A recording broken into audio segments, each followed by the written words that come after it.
My name is Sarah Caldwell, and I am 29 years old. 6 days ago, my sister-in-law stood on the marble steps of the historic church in downtown Boston, flanked by 2 security guards, and looked me dead in the eye. "You have no legal right to be here, Sarah," she whispered, her voice carrying that sharp, aristocratic clip she used to dismiss waiters and store clerks. "The marriage was practically over, the paperwork is moving, and this family is moving on. You are no longer a Caldwell." I stood on that wet pavement in my black wool coat, my fingers curled tightly around a heavy, tarnished silver key in my pocket, watching my late husband's family line up for the cameras. They thought they had successfully erased me from the script. But yesterday morning, a probate judge broke the red wax seal on a document my husband had filed quietly 3 weeks before his heart gave out. When the court unsealed his final will, the dynamic instantly flipped. My sister-in-law turned the color of wet chalk, her expensive silk scarf trembling against her throat as she realized the massive real estate empire she had already begun listing for sale didn't belong to her family anymore. It belonged entirely to the woman she had just locked out in the rain. Before we get into this, please take a moment to like and subscribe, but only if this story truly resonates with you, and drop your location and local time in the comments. I want to know where you are right now. Now, let me take you back to the spring of 2022, to a small, drafty art restoration studio on Tremont Street, and the first time Julian Caldwell ever looked at me like I was the only person in a crowded room. The Caldwells were old money Boston, the kind of family whose names were etched into the brickwork of Ivy League libraries and cast in bronze on museum donor walls. My late husband, Julian, was the youngest son of Arthur Caldwell, a real estate mogul who had built Caldwell Holdings into a sprawling $45 million empire across New England. Julian didn't want the boardrooms. He was a preservationist, a quiet man who spent his days in denim shirts and work boots, restoring historic timber frames and buying up old, neglected buildings not to demolish them, but to bring them back to life. I was a preservation technician, working for a small nonprofit when I met him. I grew up in a middle-class home in Worcester. My dad fixed small appliances in our garage. My mom taught 2nd grade. They valued 2 things above all else: structural honesty and keeping your word. When Julian walked into my studio holding a piece of hand-carved 18th century molding, looking for advice on how to stabilize the rot without stripping the original patina, we talked for 4 hours. He didn't check his phone once. He didn't mention his family name. He just listened to me explain how wood remembers the weather it survived, his dark eyes focused entirely on my hands. We were married 14 months later in a quiet civil ceremony by the water. No country clubs, no press, no 300-guest ballroom, just Julian, me, and my parents.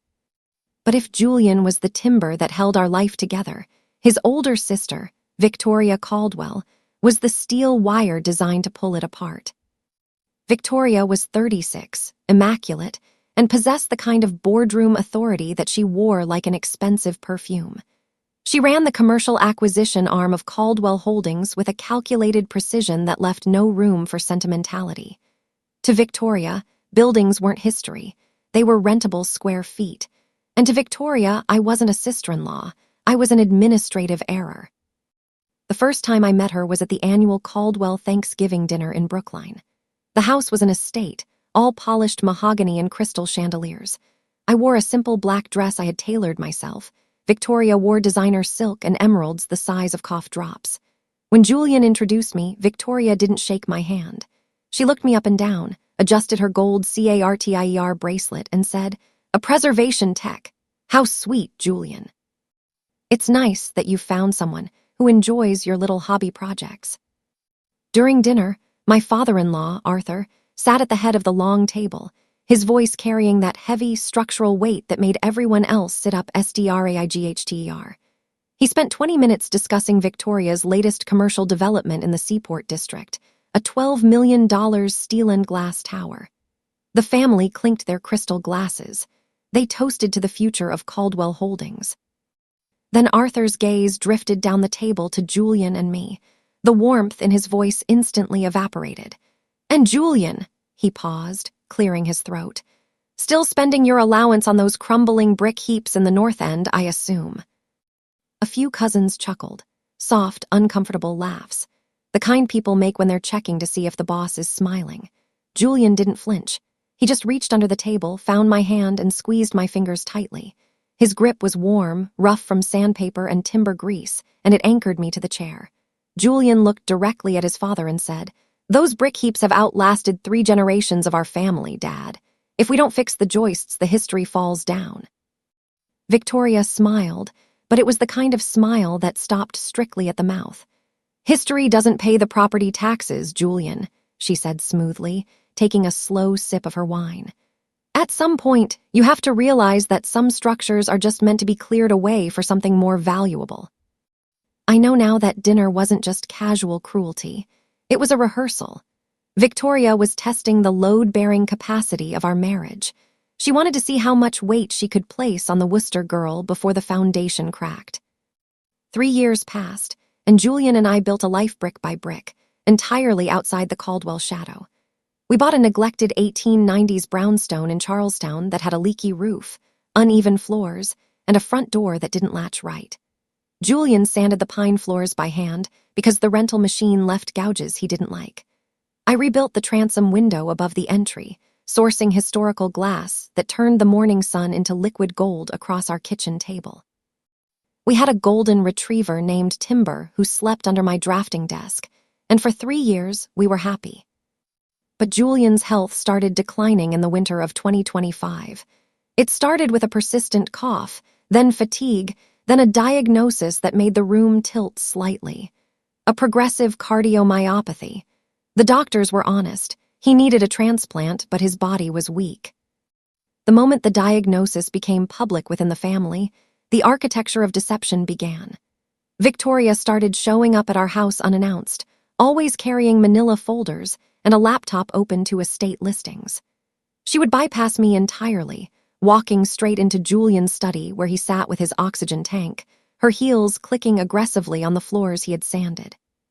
"We need to consolidate the assets, Julian," I heard her say through the door one rainy Tuesday afternoon while I was making tea in the kitchen. Her voice was syrup. "Dad is getting older, your health is a priority, and having these smaller properties tied up in your personal name makes the corporate tax structure incredibly complicated. We should transfer the titles back to Caldwell Holdings. We'll handle the maintenance, we'll pay off the remaining debt, and Sarah won't have to worry about property management if things get difficult." Julian didn't sign anything. He knew his sister. He knew that to Victoria, a transfer of title wasn't protection. It was an eviction notice with a polite font. One evening, 3 weeks before his heart finally failed, Julian called me into his study. The room smelled of old paper, linseed oil, and the eucalyptus ointment I rubbed on his chest when the breathing got tight. He was sitting at his oak desk, holding a heavy, tarnished silver key. "Sarah," he said, his voice lower and hoarser than it used to be, but his eyes held something fierce. "My family reads people like contracts. They look for the clauses they can exploit. But you read people like architecture. You see how the pieces connect, and you know what's real." He pressed the silver key into my palm. It was the key to the iron lockbox hidden beneath the floorboards of our Charlestown attic, right under the structural beam we had reinforced together. "There is a document inside that box," Julian whispered, his long, thin fingers wrapping around mine. "I filed it with a probate attorney outside the city 3 days ago. Victoria thinks she has mapped out the timeline. She thinks that because our marriage license was held up in a corporate trust dispute with the family lawyers last year, you have no legal footing. But she doesn't know about this document. When the time comes, when she shows you exactly who she is, you take this key to the court." I wanted to ask him what it meant, why he was talking about courts, why his family was hunting us. But he changed the subject, asking about the weather, about Timber's vet appointment, about the color we should paint the spare bedroom in the spring. 3 weeks later, on a bitter Thursday morning in June, Julian went to sleep and didn't wake up. I held his hand in the dark until it went cold. No one from Brookline was at his bedside. The only sound in the room was the steady, rhythmic thump of Timber's tail against the pine floor, waiting for a walk that wouldn't happen. The funeral was scheduled for the following Tuesday at the Caldwell family's historic church in the center of Boston. I spent 4 days in a fog of grief, organizing his suits, washing his favorite denim shirts, trying to process the massive, hollow space between my ribs where a life used to be. At 8:00 a.m. on the morning of the memorial service, my phone lit up with a text from an unknown number. It was a PDF document. I opened it with trembling fingers.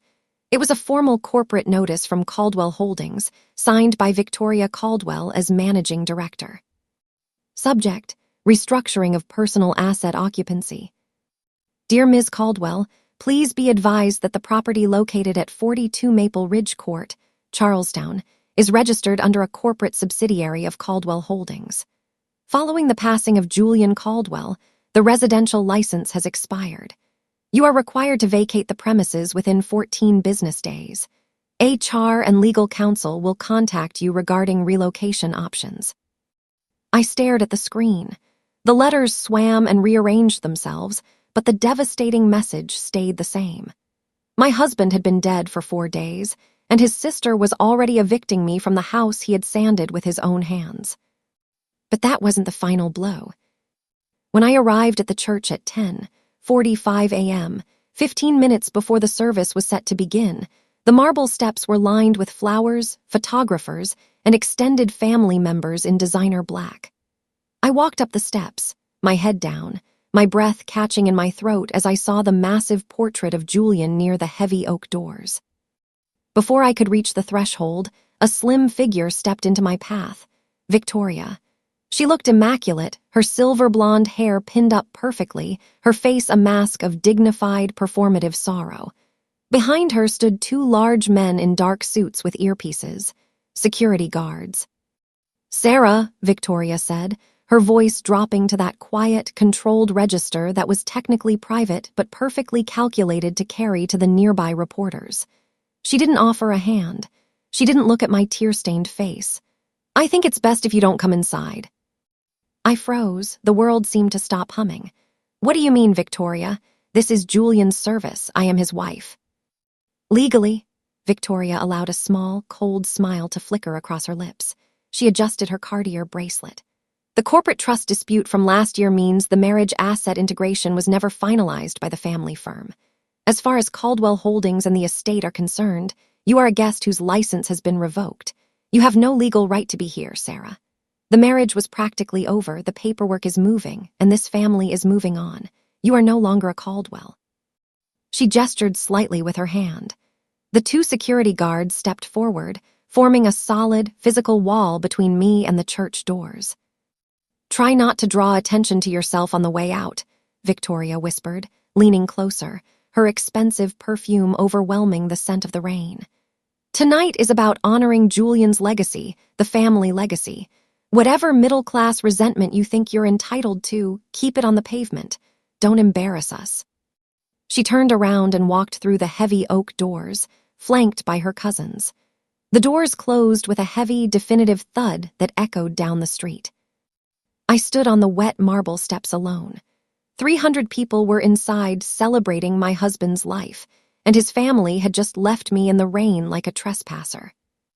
I checked my pocket. My fingers tightened around the heavy silver key Julian had given me. My hands weren't shaking anymore. Something had gone completely still inside me, like the moment in preservation work when you strip away the fake, rotted drywall and find the solid, original ironwood beam underneath.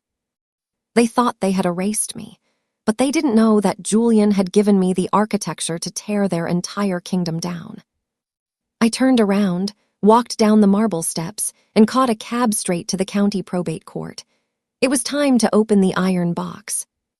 If you've ever been systematically underestimated by people who thought their money made them untouchable, if you know what it feels like to be locked out of your own life, I want you to comment the word *architect* below.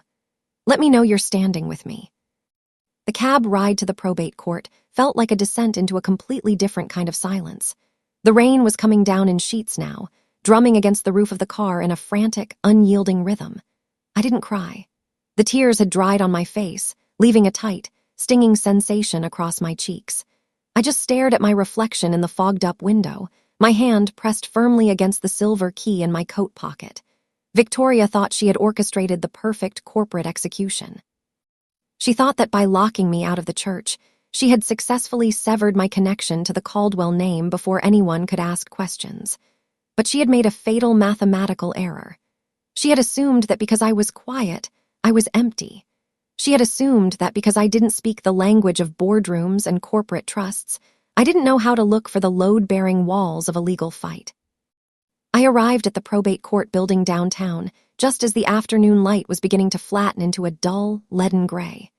The building was an imposing granite structure, built in the late 19th century with heavy Doric columns and high ceilings that made every footstep echo like a gavel strike.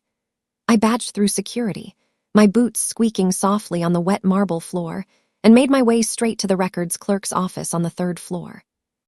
"I need to check the filing status of an estate documentation," I told the clerk behind the glass partition, a tired-looking woman named Brenda who had a stack of manila folders 3 feet high beside her desk. I handed her my ID and the name of the probate attorney Julian had mentioned, Margaret Caldwell. Brenda typed the name into her system, her long fingernails clicking against the keyboard in a steady, metallic rhythm that reminded me of the tickers on a boardroom wall. She stopped, squinted at the screen, and then looked up at me over her reading glasses, her eyebrows rising slightly. "Are you Sarah Caldwell?" she asked, her voice dropping to a lower, more deliberate register. "I am," I said, my voice level and clear. "The will was filed under a confidential escrow account 3 weeks ago by attorney Caldwell," Brenda said, leaning slightly closer to the glass partition. "But the red wax seal can only be broken by a probate judge during an active petition hearing. Your sister-in-law's firm, Caldwell Holdings, LLC, filed an emergency petition for probate administration this morning at 9:00 a.m. They're claiming there is no valid personal will and are moving to have the estate assets absorbed back into the primary corporate trust under intestacy rules. The judge has scheduled an unsealing and standing hearing for tomorrow morning at 10:00 a.m. in courtroom 4B. Is the property at 42 Maple Ridge Court listed in the petition?" I asked, my chest tightening. Brenda scrolled down her screen. "Yes, along with 7 other historical commercial parcels in the North End and South End. Total estimated personal asset value is listed at approximately $14 million. The petition claims the decedent had no legal spouse due to an unfinalized asset integration clause in the family trust bylaws." I leaned my forehead against the cool glass partition for just 2 seconds. $14 million. Julian had never told me the exact numbers. He had always talked about the buildings as structures that needed fixing, as joists that needed reinforcing, as bricks that needed pointing. He had hidden the true scope of his wealth from his family's corporate spreadsheets because he knew that the moment Victoria saw the dollar signs, she would bring out the saws. "Thank you, Brenda," I whispered. I walked out of the court building and caught a bus back to Charlestown. When I reached our street, the rain had backed off to a miserable, cold mist. I walked up the brick steps of our brownstone, my hand trembling just slightly as I turned the brass key in the deadbolt. The lock fell into place with a heavy, familiar click. The house was cold. The heat hadn't been turned on since Saturday, and the air held the faint, lingering scent of linseed oil and the peppermint tea Julian used to drink when his throat was dry. Timber met me at the door, his golden head low, his tail giving 2 slow, hesitant thumps against the pine floor before he rested his chin against my knee. "Hey, boy," I whispered, kneeling on the floor and wrapping my arms around his thick neck. "It's just us now, but we're keeping the house." I went upstairs to the attic. The stairs were narrow and steep, the wood creaking under my weight in a slow, rhythmic progression. The attic was dark, lit only by a small octagonal window that faced the harbor. The air smelled of old wool, dry timber, and historic dust. I moved 3 plastic storage bins out of the corner, stacking them one by one until the original pine floorboards were exposed beneath the massive central collar tie beam we had reinforced with iron straps the previous winter. I knelt on the floor, my fingers tracing the grain of the wood until I found the small, recessed notch Julian had carved near the base of the joist. I pressed the edge of a flathead screwdriver into the seam. The floorboard lifted with a sharp, dry crack, exposing a shallow cavity between the timber joists. Inside sat a small, heavy iron lockbox, painted dark green, with a thick brass padlock that had been cast in a foundry in South Boston 80 years ago. I pulled the tarnished silver key from my coat pocket and slid it into the keyway. The lock was stiff, the internal pins resisting for a fraction of a second before they cleared with a heavy, satisfying clunk asterisk. I lifted the iron lid. Inside sat a cream-colored envelope, heavy stock, sealed with 3 distinct discs of red wax bearing the notary stamp of Margaret Caldwell, attorney at law. Below the seal, written in Julian's elegant, slanted blue ink, were 2 lines. To the probate court of Suffolk County. In the event of my passing, break the seal in the presence of my wife, Sarah. Beneath the envelope lay a black leather ledger, its pages full of handwritten notes, timestamps, and certified copies of property deeds. I opened the ledger to page 1. It wasn't an estate plan. It was an audit. For 3 years, while Victoria had been bragging about her commercial acquisitions in the Seaport district, Julian had been quietly documenting something else. He had been using his position as a non-voting board member of Caldwell Holdings to track the flow of corporate funds. The ledger contained explicit, detailed evidence that Victoria had been leveraging Julian's historic properties to secure high-interest commercial loans for her steel and glass developments, falsifying asset valuation reports to the bank, and treating his personal preservation portfolio as an unbacked credit line for her firm. She didn't want the brownstones because they were crumbling brick heaps. She wanted them because if Julian died and the titles reverted to the corporate estate, the paper trail of her massive, unbacked liabilities would be buried forever beneath the legal architecture of a family inheritance. Wade Caldwell, my father-in-law's younger brother and a senior trustee at the firm, had signed off on 3 of those transfers. I found a copy of a text message thread printed and taped to page 14. It was from Victoria to Wade, dated 2 months prior. Julian's health is failing faster than expected. The bank is demanding a title verification for the Charlestown parcels before the closing date on the Seaport expansion. If Sarah gets standing, the audit will trigger a structural default. We need to finalize the asset integration block before probate gets complicated. Wade's response came 3 minutes later. The family lawyers are holding up the marriage license verification on corporate grounds. She has no footprint. We'll move on the properties the morning after the service. Stay the course. I sat on the cold attic floor for 20 minutes, the ledger open in my lap, the red wax seal of the will catching the faint light from the octagonal window. My hands were cold, but the shaking had stopped entirely. Victoria hadn't just tried to exclude me from a funeral. She had spent 2 years hunting my husband's legacy, treating his declining health as a legal window to cover up a multi-million-dollar corporate fraud. I closed the ledger, placed it back in the box along with the sealed will, and locked the padlock. I stood up, my spine straight, my steps measured as I carried the iron box down the narrow stairs. That night I sat at our kitchen table, the one Julian had sanded until the grain felt like silk under the fingers. I plugged in my laptop and sent a single text message to Victoria's personal cell phone number. No preamble, no anger, no middle-class resentment, just facts. I have the iron box from the attic, Victoria. The court hearing is tomorrow at 10:00 a.m. I'll see you in room 4B. Her reply came in less than 2 minutes. The calculation was immediate. You're playing a dangerous game, Sarah.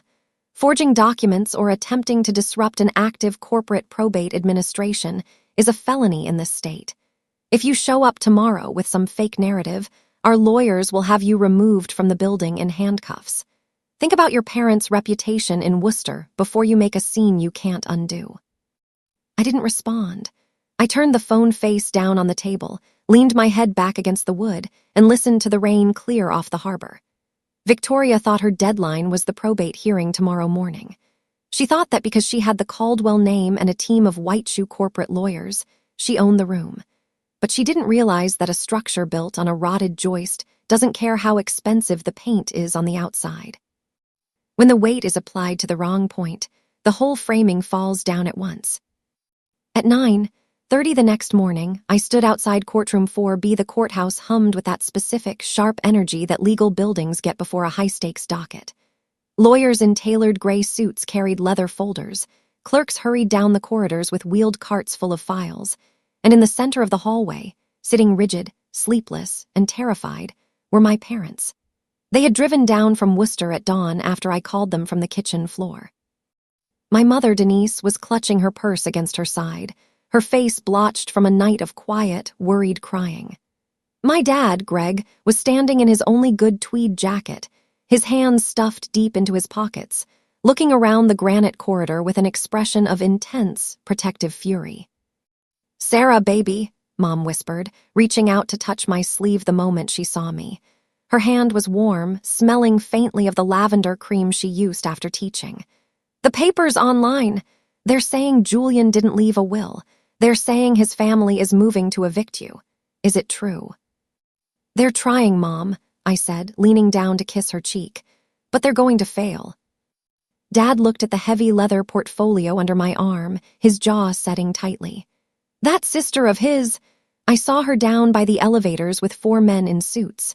She looked right through us, Sarah, like we were grease spots on the floor. I wanted to. "Don't, Dad." I held his gaze, my voice dropping to that calm, clinical register I had practiced in the dark. "We don't need volume today. We have the architecture."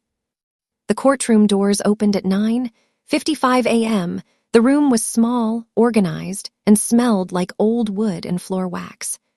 Judge Arthur Vance sat at the high walnut bench, his silver hair sharp against his black robes as he reviewed the morning's docket. Victoria entered 40 seconds later. She was a moving empire of confidence.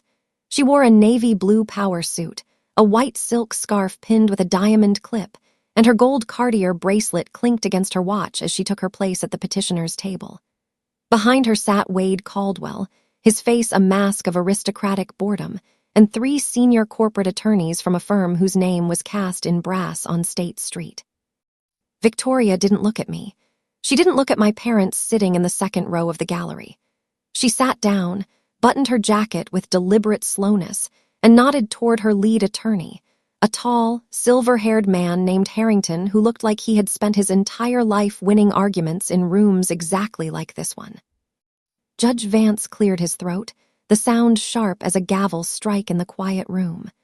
"Suffolk County Probate Court is now in session for the matter of the estate of Julian Caldwell, case number 2026 PR 8547. We have an emergency petition for probate administration filed by Caldwell Holdings, LLC, and a conflicting appearance notice filed by Sarah Caldwell." He looked over his reading glasses at the tables. "Mr. Harrington, you have the floor for the petitioner." Harrington stood up, smoothing the lapels of his gray suit with a confident, practiced nod. "Thank you, Your Honor.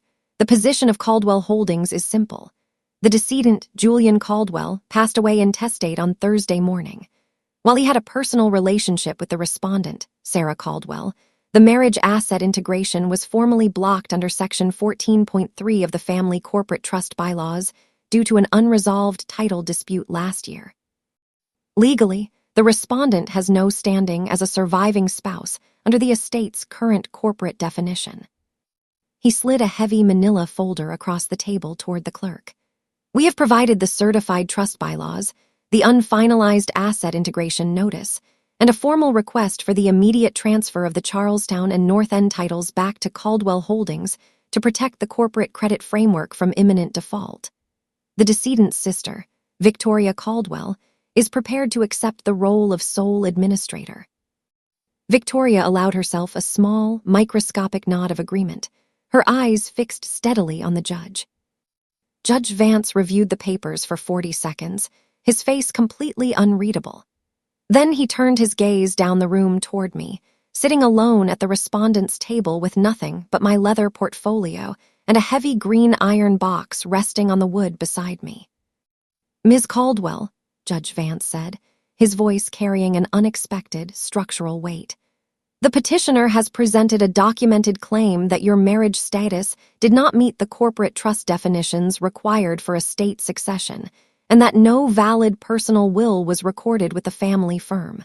Do you have documentation to the contrary? I stood up. The room held its breath. I didn't look at Victoria. I didn't look at Harrington. I opened the leather portfolio, pulled out the heavy cream envelope with the 3 unbroken discs of red wax, and held it up to the light of the high courtroom windows. I have the last will and testament of Julian Caldwell. My voice came through the quiet room, clear, level, and entirely devoid of fear. Notarized and executed 3 weeks before his passing by independent counsel outside the city, and I am requesting an immediate unsealing under Probate Rule 7. Victoria's head snapped toward me, her perfect composure cracking for a fraction of a second as she saw the red wax seal.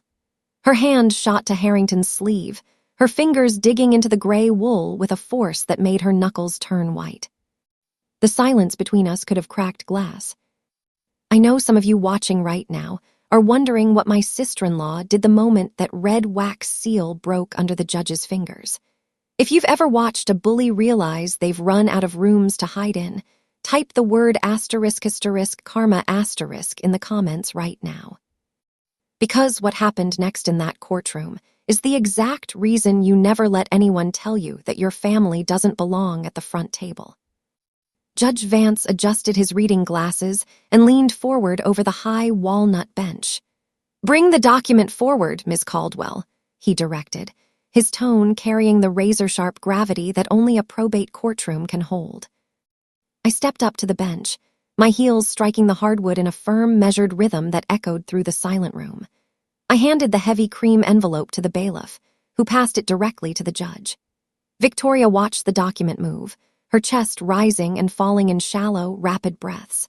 Her gold Cartier bracelet clicked sharply against the wooden table as she shifted her weight, a nervous, jagged motion that entirely betrayed the polished armor she had worn into the court.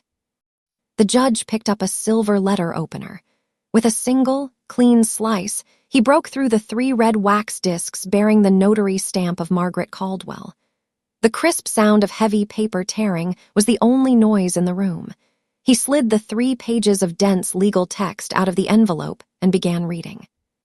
The silence stretched for a full minute, 2 minutes, 3. I watched the recognition move through the judge's face like weather.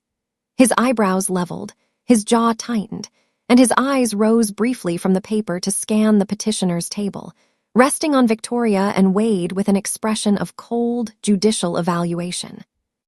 "This will," Judge Vance began, his voice cutting through the stillness like an iron blade, "was executed on May 24, 2026, properly witnessed by 2 independent notaries, and recorded in an off-site estate escrow. It completely revokes all previous testamentary documents, including any corporate estate clauses outlined by Caldwell Holdings, LLC. Harrington stood up immediately, his hands flat on his table. "Your Honor, we must object, under the family trust bylaws." "Sit down, Mr. Harrington," Judge Vance interrupted. The steel in his voice was non-negotiable. "Your corporate bylaws govern your firm's internal equity distribution, but they do not override the statutory right of an individual to dispose of their personal real property and sole member LLC holdings. And your claim that the respondent has no footprint as a surviving spouse is legally offensive." The judge turned the page, adjusting his glasses. "Article 6, Clause 2, Designation of Sole Beneficiary. I'll read the decedent's exact words into the record." He cleared his throat and began reading Julian's final decree. "I hereby bequeath the entirety of my personal estate, including the titles to the Charlestown brownstone, the 4 historic commercial parcels in the north end, and the 3 preservation tracts in the south end, valued collectively at $14.2 million, solely and completely to my wife, Sarah Caldwell. This bequest is made with full knowledge of my sister Victoria's systematic attempt to leverage my personal portfolio to secure unbacked corporate loans for Caldwell Holdings expansion projects. I have spent 3 years documenting this behavior. Sarah is not a guest in my life. She is the architect of its preservation. I choose her." A sharp, choking sound escaped Victoria's throat. She shot to her feet, her face completely drained of color, her mouth hanging open in total disbelief. The pristine mask of old money dignity she had worn for 36 years didn't just crack, it shattered right onto the courtroom floor. "That's a lie," she shouted, her voice high and brittle, echoing wildly off the granite walls. "He was sick. He wasn't in his right mind when he wrote that. She manipulated him in that house, isolating him from our lawyers." "Victoria, sit down," Wade hissed from behind her, his own aristocratic composure completely failing as his face turned a mottled, furious purple. He grabbed the fabric of her navy blazer, forcefully pulling her back into her chair. "Mr. Harrington," Judge Vance's voice dropped to a dangerous register. "Your petition claimed the decedent died intestate and that the corporate subsidiary had immediate right of repossession over the Charlestown property. It appears your client omitted a massive conflict of interest regarding the financial status of those titles." "Your Honor," Harrington's voice had lost its smooth, State Street polish. It was rough, defensive. "We were acting on the information provided by the corporate board." "I have the backup architecture, Your Honor," I spoke up, my voice calm, level, and entirely devoid of volume. I stepped back to the respondent's table and lifted the lid of the green iron lockbox. I pulled out the black leather ledger Julian had kept hidden beneath the attic floorboards and slid it across the mahogany table toward the court clerk. "This ledger contains certified copies of the bank valuation reports from the last 24 months, I continued, looking directly at the judge, completely ignoring the dawning terror on Victoria's face. "It documents 3 separate instances where Victoria Caldwell used scanned copies of Julian's signature to certify title availability for properties he owned personally, leveraging them against a $6 million line of credit for her seaport development. The text threads taped to page 14 confirm that Wade Caldwell was fully aware the titles were held in Julian's personal name, not the corporate trust. Patterson, the court's independent legal analyst who had been sitting quietly in the corner, stepped up to review the ledger alongside the judge. He turned the pages slowly, his thumb tracing the printed text threads and bank timestamps. After 90 seconds, he looked up at Judge Vance and gave a single definitive nod. "The signatures on the loan verifications match the uniform density of a digital scan, Your Honor," Patterson reported. "The underlying titles have been held exclusively by Julian Caldwell outside the family firm since 2023. The corporate petition is built on a misrepresentation of asset ownership." Judge Vance closed the folder with a heavy, definitive slam that sounded like a cellular door falling into place. "The emergency petition filed by Caldwell Holdings is denied in its entirety," the judge decreed, his eyes fixing on Victoria with absolute finality. "I am formally validating the will presented by Sarah Caldwell. As of this moment, she is the sole executor and majority beneficiary of the personal estate. Furthermore, per probate rule 12, I am referring this ledger and the associated loan document packets to the district attorney's office for immediate white-collar criminal review regarding corporate fraud and forgery."